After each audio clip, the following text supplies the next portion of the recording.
नमस्कार, बहुत स्वागत है आपका हमारी खास पेशकश में। तो दिवाली के बाद बहुत उत्साह के साथ छठ महापर्व को मनाया जाता है।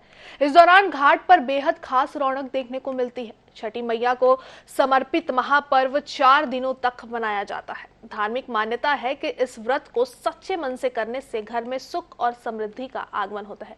छठ पूजा एक ऐसा पर्व है जब डूबते हुए सूर्य को अर्घ्य देकर उपासना की जाती है। वहीं सनातन धर्म में उगते हुए सूर्य को अर्घ्य देने का विधान है। तो चलिए जान लेते हैं छठ महापर्व का महत्व।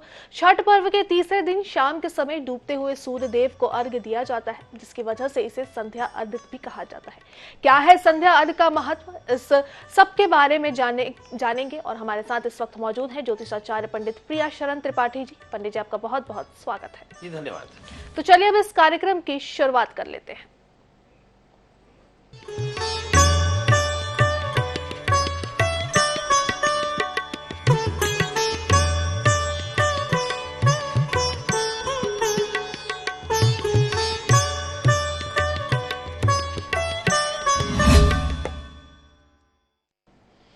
तो पंडित जी, नहाए खाए खरना अब आज तीसरा दिन है, संध्या अर्घ्य है। सबसे पहले आपसे संध्या अर्घ्य के बारे में जान लेते हैं कि आखिर क्या है संध्या अर्घ्य। देखिए, एक समय की बात है कि अदिति और दिति के पुत्र लगातार संघर्ष करते थे और अदिति के पुत्र जो देवता थे, दिति के पुत्र जो दैत्य थे, तो दैत्यों और देवताओं में लगातार संघर्ष होता था।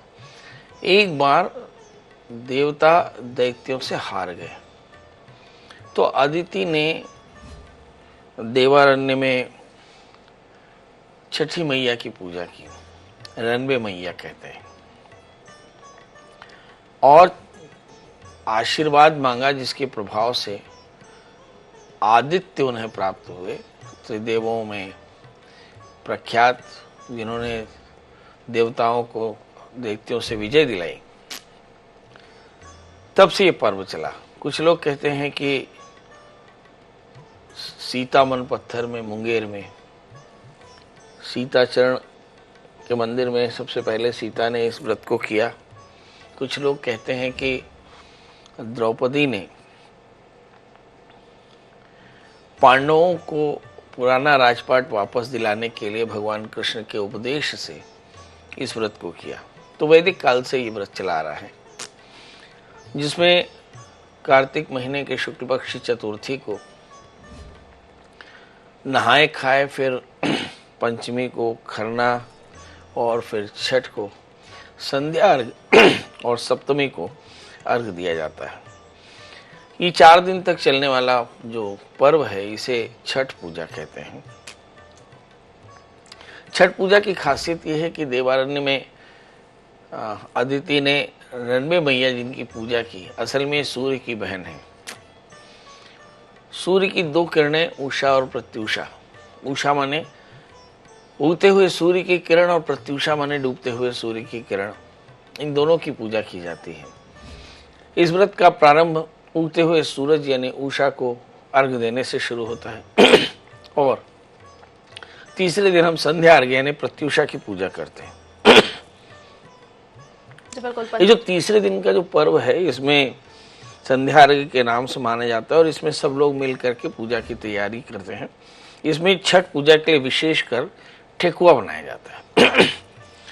ये ठेकुआ एक तरह का बिस्किट मान सकते हैं, जिसमें सूजी और गुड़ से बना हुआ और घी से तला हुआ एक सांचे में ढला हुआ ठेकुआ होता है, और इसमें चावल के लड्डू, जिसको कवचरियाँ कहते हैं, ये बनाया जाता है। और फिर छठ पूजा के लिए एक देवरी या देवरा जिसको कहते हैं, उसमें उसे रख दिया जाता है। बांस की एक टोकरी होती है, इसको देवकारी में रख दिया जाता है और फिर वहाँ पूजा अर्चना होती है। और फिर शाम के समय एक सूपे में नारियल, 5 प्रकार के फल, पूजा करने सामान लेकर के दौरा जो है वह घर का पुरुष सर पर उठा करके और फिर छठ की घाट पर ले जाता है।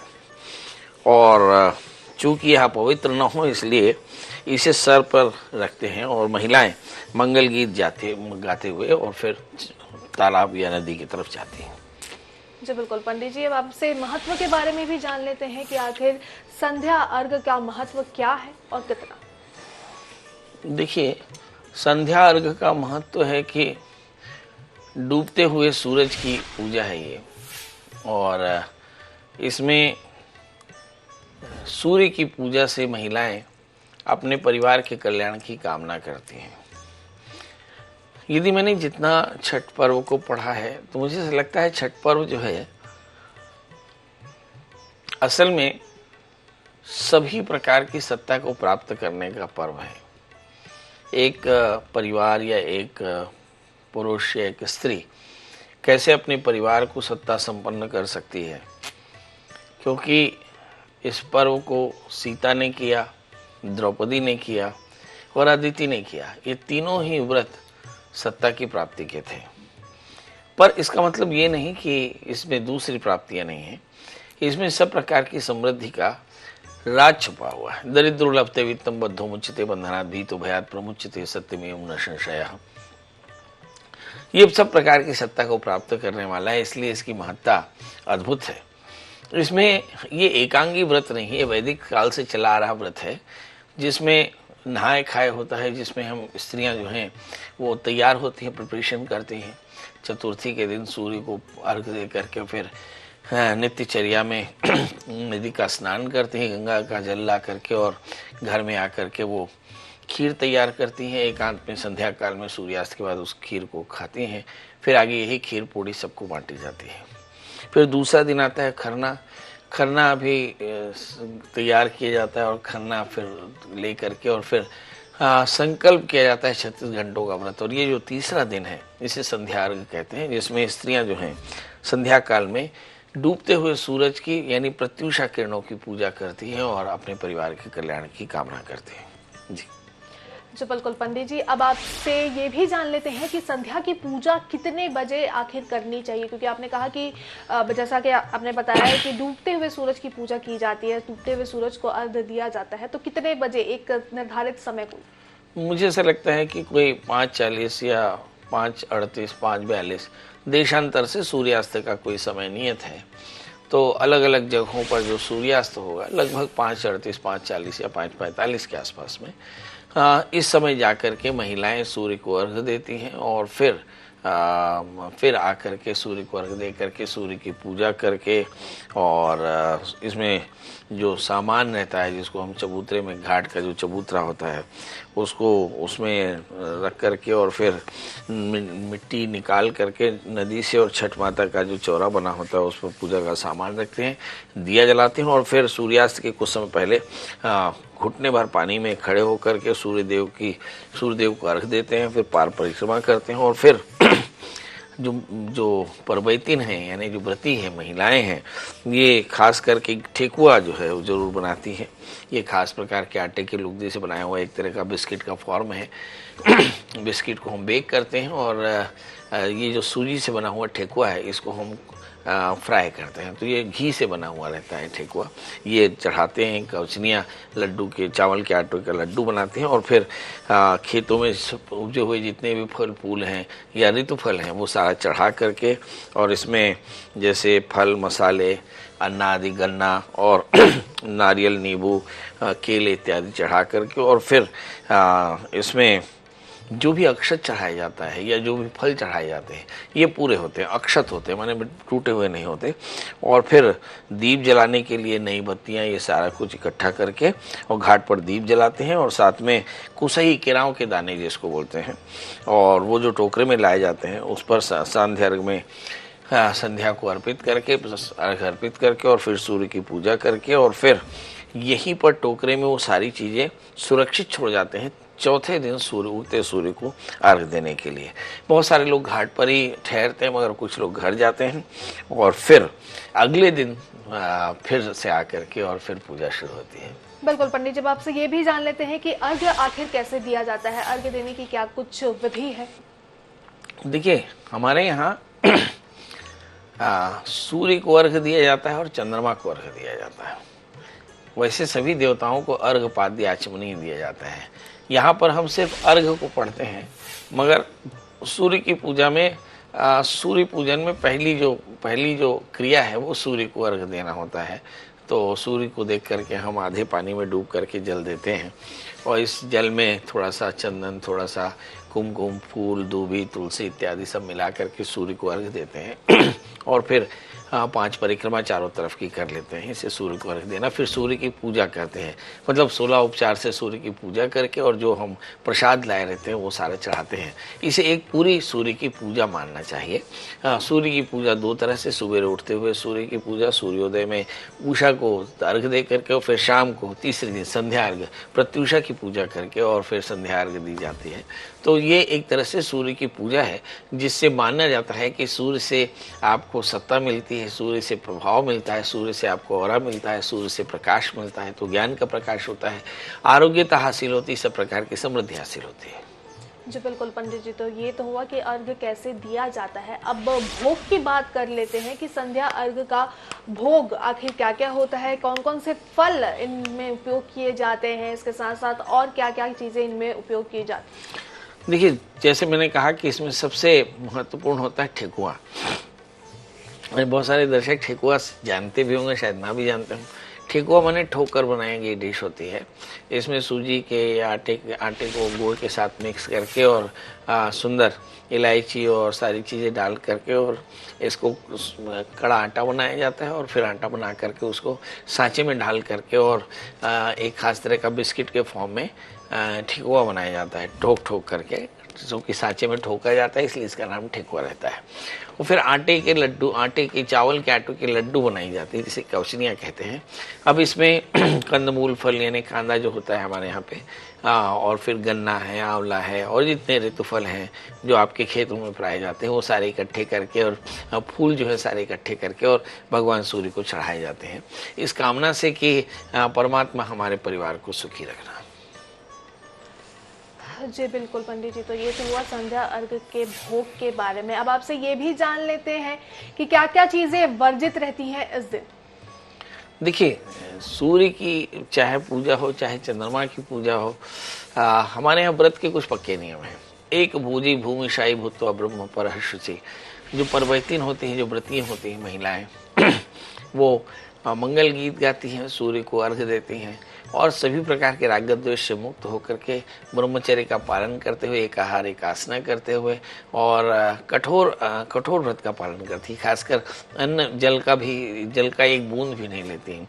36 घंटे का ये एक कठोर तप होता है जो परवैतीन महिलाएं करती हैं। तो इसमें संध्या अर्घ भी बिना अन्न जल लेकर के किया जाता है।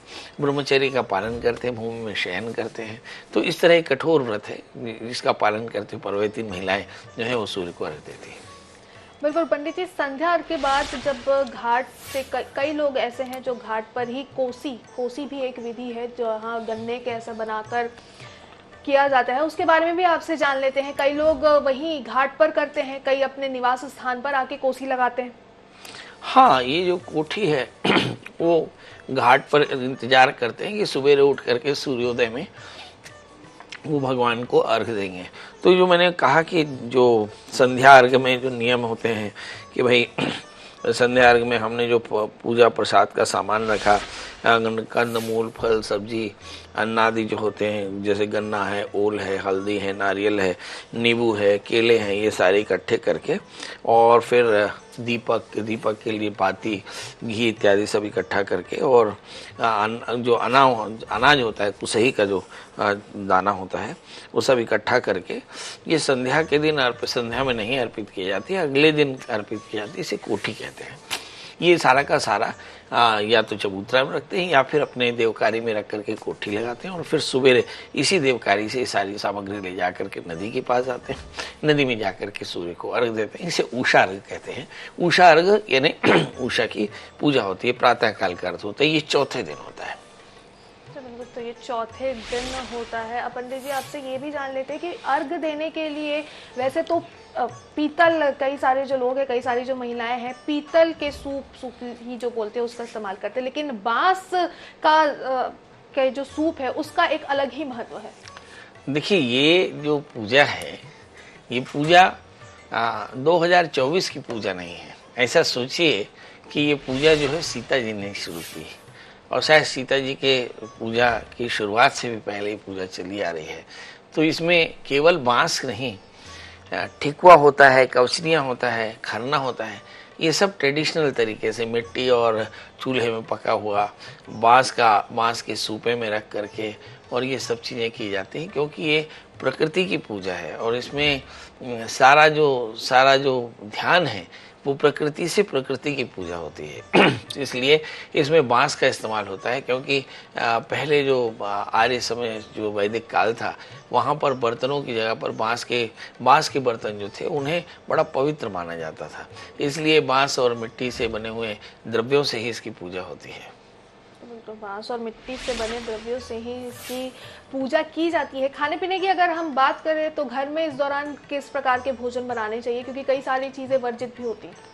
देखिए, हमारे यहाँ जो छठ पूजन का जो विशेष महत्व है वो बिल्कुल बाकी व्रतों की तरह है। जैसे लहसुन प्याज का निषेध होता है ना, मांस मद्य का निषेध होता है, तामसी आहार नहीं लिए जाते, सात्विक आहार लिए जाते हैं और कोशिश की जाती है कि जिसमें घी से बनी हुई वस्तुएं, आटे से बनी हुई वस्तुएं, गेहूं के आटे से बनी हुई वस्तुएं, इनका इस्तेमाल करते हैं और एकदम सात्विक आहार होता है। और केवल एक परवैतीन जो व्रती रहती है, मगर जो पूरा का पूरा परिवार है, सबका सब पूरे परिवार का जो आहार है वो बड़ा सात्विक रहता है।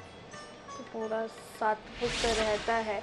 सूर्य और छठी मैया की पूजा की जाती है, उसके बारे में भी हम एक बार और आपसे चाहेंगे कि हालांकि आपने पिछले 2 दिनों से और आज भी आपने बताया है कि सूर्य और छठी मैया की पूजा आखिर क्यों की जाती है, लेकिन एक बार हम फिर चाहेंगे कि फिर से आप बताएं कि सूर्य और छठी मैया की पूजा क्यों की जाती है, दोनों में संबंध क्या है?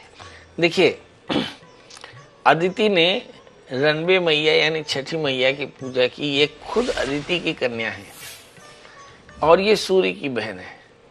कहते हैं कि छठी रणबे मैया की पूजा की कि उसे एक गंभीर, वीर, शक्तिशाली, दिव्य पुत्र प्राप्त हो और उससे आदित्य की प्राप्ति हुई, जिन्होंने देवताओं पर विजय दिलाई, दैत्यों पर विजय दिलाई देवताओं को। तो इसलिए ये रणबे मैया की पूजा होती है, जिसे छठी मैया कहते हैं। अभी आप अलग अलग शास्त्रों में षष्ठी का जो विधान है इसमें देखेंगे कि जो दुर्गा सप्तशती में षष्ठी है तो षष्ठम कात्यायनी तीज, कि अन्य जगहों पर हम छठी की पूजा करते हैं तो कात्यायनी की पूजा होती है, मगर यहाँ जो हम पूजा करते हैं ये रणबे मैया मतलब सूर्य की बहन है, इनकी पूजा की जाती है, जिसे षष्ठी देवी कहते हैं। और ये सूर्य की सगी बहन है। ऐसा माना जाता है कि सूर्य की बहन ने आदित्य को आशीर्वाद दिया कि उसे एक बड़ा वीर पुत्र प्राप्त हो, जिसे आदित्य कहा, त्रिदेवों में जिसकी गणना होगी। और ऐसा जो पुत्र है जिसने दैत्यों पर विजय दिलाई देवताओं को, इस कामना से ये किया जाने वाला व्रत था, जिसके बाद आगे चल करके दैत्यों को सत्ता मिली। इसी तरह से सीता और इसी तरह से द्रौपदी ने भी सत्ता को प्राप्त करने के लिए छठी मैया का व्रत किया था। तो ये सूर्य की सगी बहन है छठी मैया, जिसको रणबे माए कहते हैं। अलग अलग जगहों पर इनका नाम होगा, पर ये असल में सूर्य की सगी बहन है। जी बिल्कुल। पंडित जी, आपसे ये भी हम कहना चाहेंगे कि संध्या को लेकर हमारे दर्शकों को कुछ विशेष आप कहना चाहते हैं या कुछ विशेष जानकारी देना चाहते हैं? देखिए, संध्या अर्घ या सूर्य का जो प्रातःकालीन अर्घ है, ये या सूर्य की पूजा है, ये सभी के सभी, इन सभी के लिए 2 चीज़ों की बड़ी ज़रूरत है। एक, नदी का किनारा होना चाहिए। तो नदी की संरक्षा आपकी ज़रूरत है, याद रखें। नदी में ही आप अर्घ देते हैं, नदी में ही छठ पूजा करते हैं, नदी का स्नान अमावस्या पूर्णिमा में करते हैं, नदी में ही कुंभ का उत्सव भी मनाया जाता है। तो ऐसी स्थिति में जिसकी सबसे ज़्यादा ज़रूरत है वह है नदी की संरक्षा की। अब इस नदी के किनारे थोड़े बहुत पेड़ होने चाहिए, तो पेड़ों की संरक्षा। यदि आप चाहते हैं कि नदी और तालाब या फिर पेड़ पौधे बने रहें, इसके लिए आपको उनके प्रति विनम्र होना पड़ेगा। केवल एक दिन छठी मैया की पूजा करने के लिए नदी का सम्मान करें, ऐसा नहीं है। मुझे ऐसा लगता है कि ये हमारे दैनिक दैनंदिन जीवन में नदी, तालाब, पेड़ पौधे झरने इन सब की हमें संरक्षा करनी होगी। इसके लिए हमें बहुत विनय रखना होगा, क्योंकि ये हमारे नित्य पूजन के हिस्से में है। मतलब हम जब अमावस्या का व्रत करते हैं तो नदी का स्नान करते हैं, पूर्णिमा का व्रत करते हैं नदी का स्नान करते हैं। जितने मेले लगते हैं, वो चाहे कुंभ का मेला हो या दूसरे मेले हो या दूसरे तीर्थ के मेले हो, ये सभी नदियों के किनारे होते हैं। तो नदियाँ या हमारे पेड़ पहाड़ पर्वत या फिर ये जो जंगल है, ये हमारे दैनिक जीवन का अंग है, इसलिए इनकी संरक्षा जरूर होनी चाहिए। तो इस छठ पर्व में ये संकल्प लें कि हम जहाँ भी हों पेड़ों को बचाएंगे, नदियों को बचाएंगे, तालाबों को बचाएंगे, उसे पवित्र रखेंगे, क्योंकि ये हमारे केवल निस्तार की जगह नहीं, ये हमारे पूजन की जगह है।